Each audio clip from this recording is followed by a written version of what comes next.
So good to see each of you here this morning. I'm struck by the irony of the song that we just sang. We're talking about marching and forward into battle, but did you notice with the cross of Jesus going on before, it's an unusual thing, if you stop and think about it, to have as your banner that you're following into battle be the image of a cross, an image of death, an image of what in the time of the New Testament would have been a symbol of worldly power and victory over any would-be questioner of the established order. And yet, for us as Christians, we have as the focal point of our identity the cross of Jesus, a marker of the great cost of sin, but also great victory of God, that even the world's, for lack of better image, the world's worst picture of absolute power and corruption and death and violence is our greatest picture of hope and the profound victory of the grace of God. And so for that, we're everlastingly thankful this morning.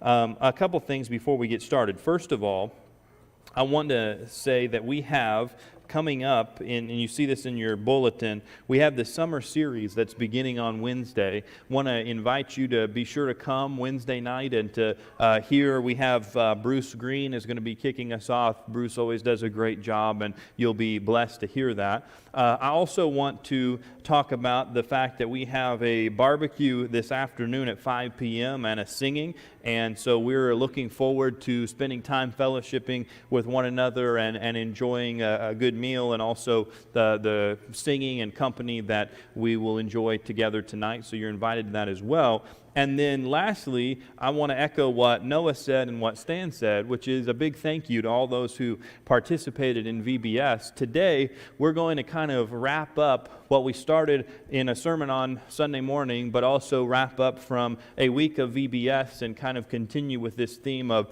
being fearless. And so we're going to do that this morning. And the scripture reading came from Matthew chapter 17. And before I get into talking about the message that we took away from VBS, I want to take you to Matthew 17 and then from there springboard into the truths, the principles that we learn in our VBS.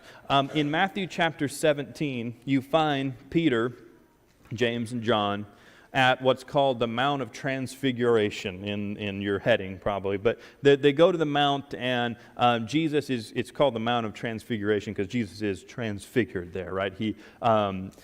Jesus takes the three of them up on the mountainside and whatnot, and they have this profound experience in which Moses and Elijah appear with Jesus.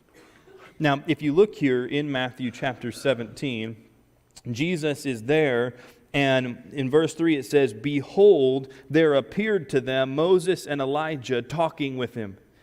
And Peter said to Jesus, 'Lord, it's good that we were here. If you wish, I'll make 3 tents here, one for you and one for Moses and one for Elijah.'" So Peter, he says, "Oh, wow, Moses here, Elijah's here. I'm going to take care of you guys, you know. We've been dead for a couple thousand years or 100 years, you know. I think we'll be okay for our sleeping arrangements tonight." But nevertheless, Peter says, I'm going to get some tents going. But look what happens. He's overshadowed, his words are, in verse 5, "He was still speaking when, behold, a bright cloud overshadowed them, and a voice from the cloud said." Now, it doesn't take much to put yourself into Peter's shoes there and to imagine you're in the middle of talking about what's going to happen tonight. I'll get you some tents, and a voice from God interrupts you, right? I mean, that's an intense thing. But the cloud comes over, and there's a voice from heaven that says, "This is my beloved Son, with whom I am well pleased. Listen to him." Now, notice what verse 6 says. "When the disciples heard this, they fell on their faces and were terrified." Now, in this case, they're terrified because the presence of God is there, and they're feeling like the people in Egypt when they're coming out in the Exodus and they go to Mount Sinai, and the voice of God comes, and the people say, "Moses, you talk to God. We don't want to talk to God because he's too intimidating. We're afraid."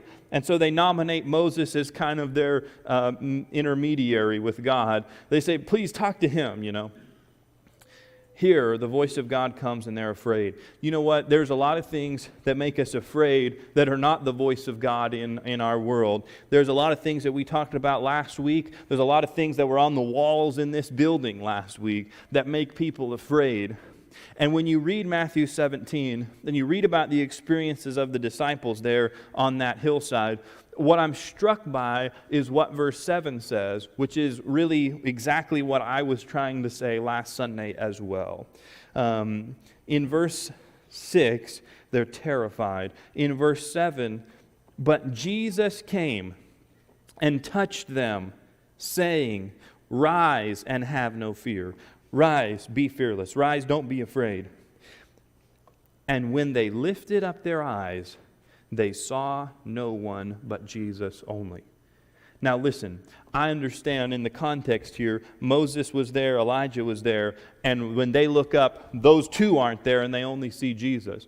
But last week, if you remember, what we said was, living fearlessly is not about having the right attitude or making the right effort. It's about being with the right person. Here are the disciples when they're afraid, and Jesus comes and He brings His presence. He touches them. He says, here, get up. And when they look up, what do they see? They see only Jesus. And the point last week was that when we're afraid, when we go through the uncertainties of life, there is no way for us always to have the right emotional state of being. We can't always control how we feel.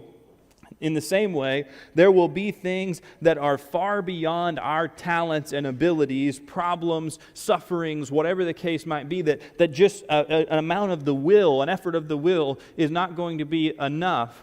At the end of the day, when we're afraid, what we're longing for is to look up and see only Jesus there.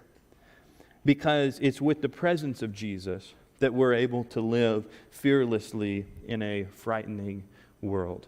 Without the presence of Jesus, everything else that we could talk about would be stuff that you could get on any Barnes & Noble or Books A Million self-help aisle, and you could go there and say, 8 things to do when you feel afraid, okay? And there's probably some good things in those books, but then you can just throw it in the trash, okay? Because it ultimately will not be able to sustain you.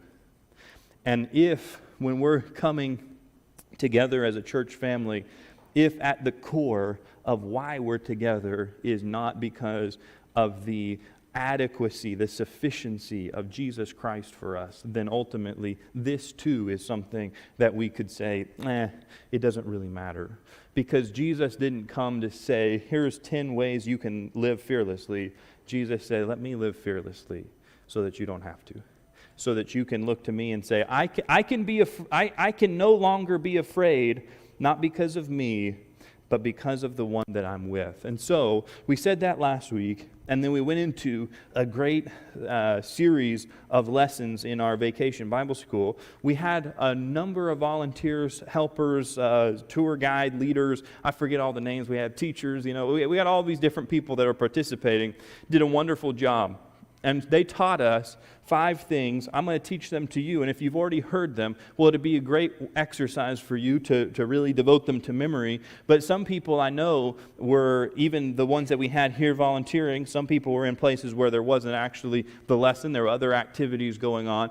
What I'm about to share with you is not profoundly new, but it is a very important reminder for each of us as we live in a frightening world. And I'm kind of going to paraphrase a little bit of what Noah said, and of course sprinkle in some other things as well. But the first thing that Noah was teaching us to do this week was to cling to the truth. To cling to the truth. When you look at the Scriptures and you look at the emphasis that the Scriptures place on the trueness of the gospel, the truth of the gospel, the idea that you're seeing here in Paul's writings to the church when he's pleading with them to hold fast onto the truth is he's saying, listen, everything other than the gospel of Jesus Christ is going to disappoint you. So I'm begging you, cling to the only thing that can sustain you. Cling to the only thing that can sustain you. Solomon, in writing Proverbs, this was our memory verse on day one. Solomon in Proverbs 23:23, he says, buy the truth and don't sell it. Buy the truth and do not sell it. Now here's the deal. We're talking about what we learned at VBS, so I'm going to use some VBS teaching methods today, okay? All right? So everybody scream. No, okay, don't do that. So would you just say this with me? Buy the truth and do not sell it. Yeah, try it one more time. Buy the truth and do not sell it. And you remember, if you were here or if you weren't, I'll tell you, what we're talking about here in buying the truth is about clinging to the truth that God has given to us, because life is filled with so much tribulation and turmoil that without an anchor, you'll be destroyed. Without an anchor, your ship cannot last in this life. And so Solomon in Proverbs, Jesus in John 14, and in every page in the Bible beyond that, there's a plea, an appeal that we would have our life anchored in the truth of what God has done for us. Now, one of the most influential theologians of the 20th century, who wrote more books than, I don't even know how many books he wrote, but one of the things that he said was, somebody asked him what the greatest theological truth that he ever discovered was, and he said, Jesus loves me, this I know, for the Bible tells me so. And Noah reminded us that the greatest truth that we have is this phrase, this sentence, I am loved by God. That when Jesus is talking in John chapter 3 and he's saying, for God so loved the world that he sent his only Son. That without the love of God, there is nothing in our story. Our story never begins. We're never made. And even if we were made, we certainly would not have made it this far, because we'd have been wiped out immediately. But it's the profound love of God, the sacrificial, selfless love of God, that is the foundation for all of our story, for all of our existence. So, if you'll join me, can we say this together? I am loved by God. I am loved by God. Okay, here's the thing at VBS. What happens is Larry or Noah or somebody will be standing here, and if the kids don't say it loud enough, they get a talking to, and they get threatened with push-ups and stuff. You're going to have 4 more opportunities, so we're going to come back to that. Just remember that, okay, for next time. Okay, I'm loved by God. Cling to the truth. That's what we... Listen, we're talking to kids ages 4 and up, right, about these things. But these are things that every adult needs to hear, needs to know. Cling to the truth in a world where there's even a denial of truth. And above all else, cling to the truth. I am loved by God. I am loved by God. Okay, the second thing that we learned during our week was to pay attention. To be on the lookout. When we think about paying attention, you might think, well, I bet that was a challenge, having kids 4 and up paying attention in class and all that. No, our kids at VBS, they did a wonderful job. They were paying attention, let's say, 97.5% of the time, okay, which is a lot better than some adults, right? So they're paying attention, they're locked in, is a wonderful thing. Jesus says, in the Sermon on the Mount, he talks about these 2 kinds of builders, and he says, the person that builds his house on the rock, that when the storms come, right, when the fears come, when the things don't go well, the wise builder is the one who has heard my word and done them. That he was paying attention to what Jesus was saying, and because of that, he was prepared for what would happen. Here's what Solomon says in Proverbs 4, verse 1. He says, hear, my children, the instruction of a father, and give attention to know understanding. The book of Proverbs is written as a book from a father to a son. It starts out that way in Proverbs chapter 1. It's a book, it's Solomon speaking in a fatherly way toward his reader and treating him like his son. And he said, I want you to hear, children, the instruction of a father and give attention or pay attention to know understanding. He says, I've got some things that I need to share with you if you're going to live in this world. Some of those things that Solomon is going to share are incredibly practical things about how to navigate specific situations.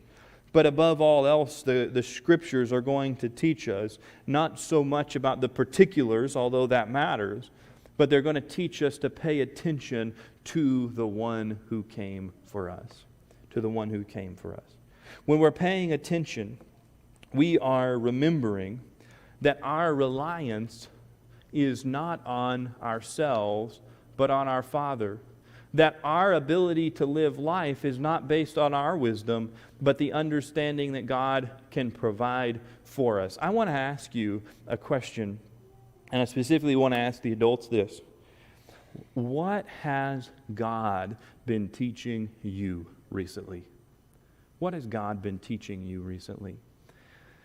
You know, when we're growing up, we're learning all kinds of different things. Even when we're like at college or at the end of high school or whatever, we're learning about ourselves, our identity, our desires, our plans, all these different things, our relationships. We're learning all sorts of different things. But it's easy when you kind of get out in the real world, you have your job, you go to work, you do the things that's expected of you by society. It's easy to forget that God, the same God that was working on you when you were 18, needs to be working on you, wants to be working on you when you're 28 and 38 and 48 and 58 and so forth.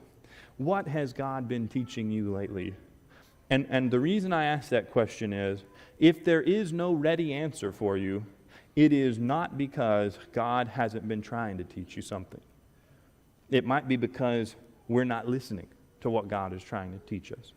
What is God trying to teach you? I'd invite you to ponder that and to think about that and to think about how God is calling you to grow even today. Hear, my children, the instruction of a father, and give attention to know understanding. So here's what we learned. Now, I've added one line here, okay, because to go with what I'm talking about. Noah gave us just one line each night so that we could remember it, which is good. But I'd like for us to start by saying this. I listen to God. Can you say it? I listen to God. All right, no push-ups yet. But, okay, I listen to God.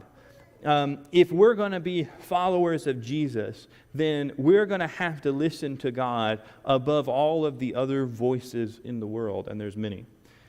But here's the great thing, and here's what we were talking to the kids about as well. In addition to our listening to God, one of the great wonders of life is that, and this is the second thing, is that God listens to me. God listens to me. What is man that you're mindful of him, or the son of man that you care for him? David asks, and he looks at humanity and he says, who am I that God would listen to me? And yet he does. And if we're going to make it in a frightening and fearful world, then we're going to have to not just listen to God, but we're going to have this great and wonderful reliance on talking to God in our prayers. This morning in our Bible class, we talked about John 18, where Jesus' confidence come from in the Garden of Gethsemane. When Judas came to betray him and he said, who are you seeking? And Judas and the company, they say, Jesus of Nazareth. And he says, I am, or I am he. Where'd that confidence come from? Where Jesus wasn't hiding, he wasn't running away. He went to a place Judas knew that he would be at. Well, an hour before, and 2 hours, and 3 hours, and 4 hours, and 5 hours, Jesus was in Gethsemane on his knees, praying with God, praying to God. Father, if you're willing, let this cup pass. Nevertheless, not my will, but yours be done. He was in agony, and yet God sends help, sends strength to him, and that strength is seen throughout the rest of the story. I listen to God. Oh, I didn't make you say this. How about this? God listens to me. All right. Here's the next thing, the third thing that we talked about at our vacation Bible school. We talked about taking refuge in God. The line that we'll have you say in a moment is, God is my safe place. God is my safe space. We talked about taking refuge, just like Psalm 46:1 says. God is our refuge and our strength, a very present help in times of trouble. You see, it's so easy in life for us to have a temptation, a pull to find our refuge in everything but God. That God sometimes actually functions as our last place of refuge, not our first place of refuge. That we go to our money to take refuge first, and if that doesn't work, we'll go to our relationships, and if that doesn't work, we go to our bookshelf. If that doesn't work, we go to our own intelligence, whatever. Everybody's got a different progression, but we go to particular places to find refuge, to find strength in times of trouble. And when we've exhausted all of those things, we say, God, I don't know where else to go. David says, run to God first, because unlike all those other things, God's a very present help in trouble. Now, here's the thing. When we're going through trouble, it's not just possible, it might even be likely that we struggle to feel the presence of God in our troubles. That doesn't change the truth of what David says. He's a very present help in trouble. God is there. God is helping. But even Jesus in Gethsemane, he was in agony to the point of death. I can tell you God was there because God sent an angel to minister to him and all of that. Tell you that God was present with him. But I can also tell you that on the cross, Jesus says, "Where are you, God? Where are you?" And in the same way, in our times of trouble, we have to keep coming back to the Scriptures to remind our mind, to remind our hearts of where God is, even if we don't perceive Him to be there in that particular moment. So let's say together, God is my safe place. Wonderful. When Stephen was being stoned to death in Acts chapter 7, this was a particular story we talked about. When Stephen was dying in Acts chapter 7, he was literally falling to the ground, being stoned to death with rocks. And he says, "Don't hold this sin against them." Now, how does Stephen have the kind of faith, the kind of endurance, the kind of pain tolerance to be able to say, don't hold this against them while they're killing him? Just like Jesus hanging there on the cross. Because for Stephen, God was his safe place. Because Stephen, before that, as they're picking up rocks to stone him, he says, "Behold, I see the Son of Man standing at the right hand of God." Stephen's heart was in a totally different place than in that courtroom and outside being stoned to death. His heart was in the throne room of God. And he said, "God is my safe place. You can do whatever you want to me. I'm even going to pray for it not to be held against you, because I have seen the Lord. I've seen Him standing there at the right hand of the throne of God. God is my safe place." The fourth thing that we talked about at VBS, we talked about how we need to be available for what God wants to do through us. That we need to present ourselves, even though there's a lot of things to be afraid of, even though being available is a risk because God might be calling us to do something beyond our comfort zone. In Romans chapter 6, Paul tells the church in verse 13, "Present yourselves to God as instruments of righteousness." Present yourselves to God as an instrument, as a tool for righteousness. God has a mission for every single Christian. He's got something for you to contribute. Sometimes it's a very readily and maybe even a public talent, right, that you have. At other times it's patient, faithful, long-suffering endurance as you're going through something, and yet you're testifying to the people around you, Jesus is worth even this. I can keep going because of Jesus. I don't know what your specific gift is, but or really the specific gift that God can cultivate in you. But I do know that we want to present ourselves to God as instruments of righteousness and say, "Lord, we're at your call. We're ready to go wherever you send us." Paul says in Ephesians chapter 2, verse 10, after saying all that he says about justification by faith and how by faith, not through our works, we find our salvation, he then says, "But you are God's workmanship." God has, through Christ, fashioned you into someone that can do good works, that God prepared beforehand for you to walk in them, that God has prepared for you some way to contribute to what God is doing in the world. And so for us, our attitude is, God can use me. Okay, I'm going to get Larry up here, but God can use me. You know, it did strike me, by the way, at VBS that kids are so willing to put themselves out there.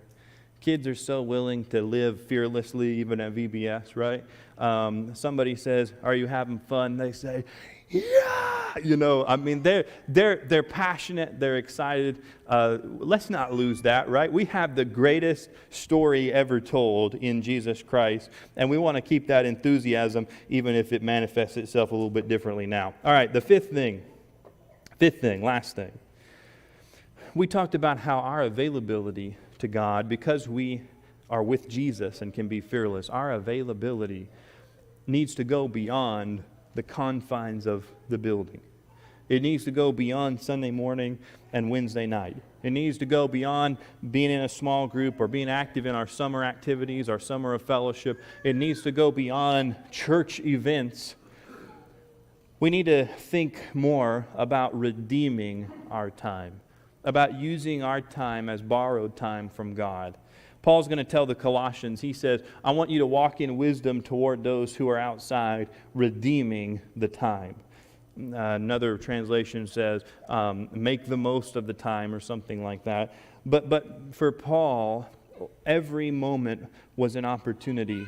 And sometimes that opportunity we would want to use to spend time with our families, to encourage someone who's going through a hard time, to be at worship service, to write a card, whatever the case might be. But Paul says you need to use wisdom toward those who are outside. Why does he use the word wisdom? Well, in the Bible, wisdom doesn't mean information or intellectual knowledge. Wisdom is knowing how to use what you know. Knowing how to use what you know. So it's not really about look at those outside and know everything. No. He says, look at the people that are outside of the faith and that you have the desire, that God has the desire for them to come into the faith, to follow Jesus. He says, I want you, knowing what you know, to use your time in a way that will contribute to their finding Jesus and following Him. See, here's one of the things that we struggle with. We struggle with always wanting to know more before we act. And here Paul's saying, knowing what you know, whatever you know, just knowing what you know, there's some way for you to live and redeem your time toward those who are outside. You know enough to contribute to someone coming to Jesus. I know enough to contribute to someone coming to know Jesus. It doesn't mean that you need to say, well, I have prepared last night a 10-week Bible study I'd like to take you through. Maybe you will. That'd be great. But every single person in this room that is a Christian knows enough to help, knows enough to point, and say, you know what? My life's been really difficult right now. There's been it's been topsy-turvy, up and down. But you know what? At the end of the day, I look and all I see is Jesus. Well, how do I know that you know that? Because that was Matthew 17 from this message, okay? All right. Everybody knows something, knows enough to just point someone to Jesus. And if there's a question that's beyond your knowledge, or there's something that you need to bring another brother or sister along, by all means. But let's walk with God outside of our church. And that was our declaration. We will walk with God. Yeah, we're going to walk with God because God is willing to walk with us. You know what? It's so easy for us to forget who's who in the relationship, isn't it? It reminds me of Joshua's experience in Joshua 6. When he's standing there, a fella coming along, and Joshua calls out, are you with us or are you with them? And he says, no. And Joshua says, what? What do you mean, no? There's only two sides in this battle. He said, no, I'm the commander of the Lord's army.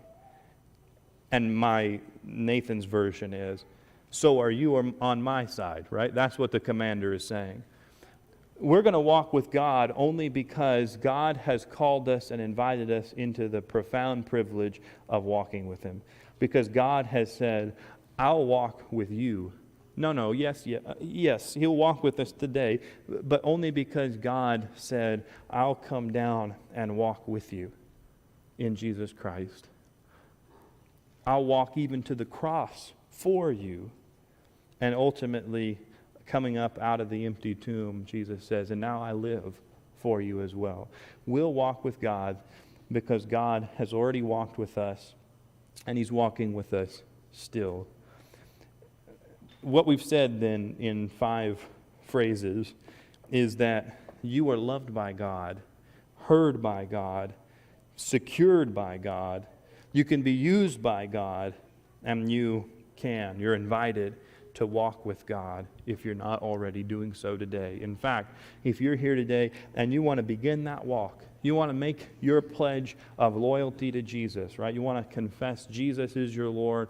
You want to be immersed in baptism, to have your sins washed away, to be able to look forward to that eternal walk with God. Then we want to offer you the invitation to come now as we stand and sing.